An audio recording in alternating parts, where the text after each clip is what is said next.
ತುಮಕೂರು ಅತಿಥಿ ಉಪನ್ಯಾಸಕರ ಸೇವಾ ಭದ್ರತೆಗಾಗಿ ರಾಜ್ಯಾದ್ಯಂತ ಹೋರಾಟ ನಡೆಯುತ್ತಿದ್ದು, ಈ ಹೋರಾಟದ ಅಂಗವಾಗಿ ಹರ್ಷ ಶಾನುಭೋಗರವರ ಮನೆಯಿಂದ ಬೆಂಗಳೂರಿನ ವಿಧಾನಸೌಧಕ್ಕೆ ಪಾದಯಾತ್ರೆ ನಡೆಯುತ್ತಿದ್ದು, ಈ ಪಾದಯಾತ್ರೆ ಕಡೂರಿನಿಂದ ಭಾನುವಾರಕ್ಕೆ ಆಗಮಿಸಿತು.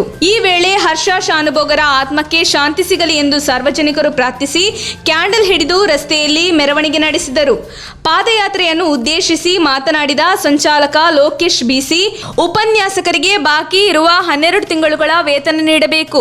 ಅತಿಥಿ ಶಿಕ್ಷಕರನ್ನು 60 ವರ್ಷದವರೆಗೂ ಕೆಲಸದಲ್ಲಿ ಮುಂದುವರಿಸಲು ಸರ್ಕಾರ ಕ್ರಮ ಕೈಗೊಳ್ಳಬೇಕು ಎಂದು ಒತ್ತಾಯಿಸಿದರು. ಪಾದಯಾತ್ರೆಯಲ್ಲಿ ಚಿಕ್ಕಮಗಳೂರು, ಹಾಸನ, ಹಾವೇರಿ, ಶಿವಮೊಗ್ಗ, ತುಮಕೂರು, ಬೆಂಗಳೂರು ನಗರ ಹಾಗೂ ಗದಗದ ಅತಿಥಿ ಉಪನ್ಯಾಸಕರು ಭಾಗವಹಿಸಿದ್ದರು. ಉಪನ್ಯಾಸಕರ ಬೀದಿಗಿಳಿದ್ದಾರೆ ಸರ್ಕಾರ. ಸುಮಾರು 450 ಕಾಲೇಜಿನ ವಿದ್ಯಾರ್ಥಿಗಳು ನೋಡಲಿದ್ದಾರೆ. ನಾವು ಇವತ್ತು 25 ದಿನಗಳಿಂದ ಸ್ಟ್ರೈಕನ್ನು ಮಾಡ್ತಾ ಇದ್ದೇವೆ. ಸರ್ಕಾರಕ್ಕೆ ಒತ್ತಾಯ ಮಾಡ್ತಿದ್ದಾರೆ. ಅವರ ಬಂಧುಗಳ ಇವತ್ತು ನೀರಿನ ಮೂಲಕವಾಗಿ, ಗಾಡಿಯ ಮೂಲಕವಾಗಿ ಅಪೂರ್ವವಾಗಿ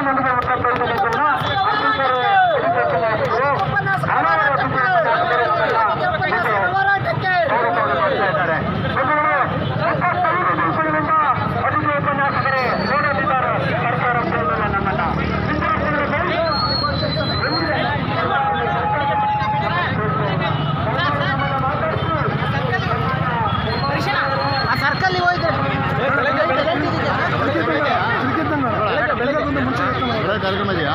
ಬೆಳಗ್ಗೆ ಇನ್ನಿಲ್ಲ ಪ್ರೊಸೀಜರ್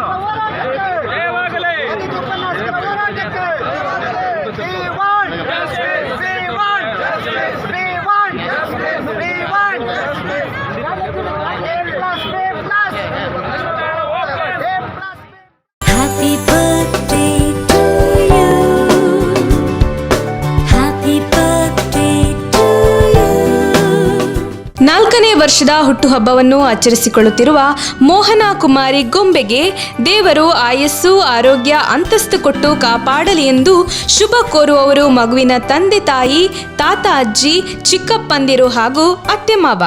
ನಮ್ಮ ತುಮಕೂರು ಮಾಧ್ಯಮದ ವಿಶೇಷ ಸುದ್ದಿಗಳನ್ನು ನಿರಂತರವಾಗಿ ಪಡೆದುಕೊಳ್ಳಲು ಚಾನೆಲ್ ಅನ್ನು ಸಬ್ಸ್ಕ್ರೈಬ್ ಮಾಡಿ. ಕ್ಷಣ ಕ್ಷಣದ ಸುದ್ದಿಗಳಿಗಾಗಿ www.nammathumakuru.com ಗೆ ಭೇಟಿ ನೀಡಿ.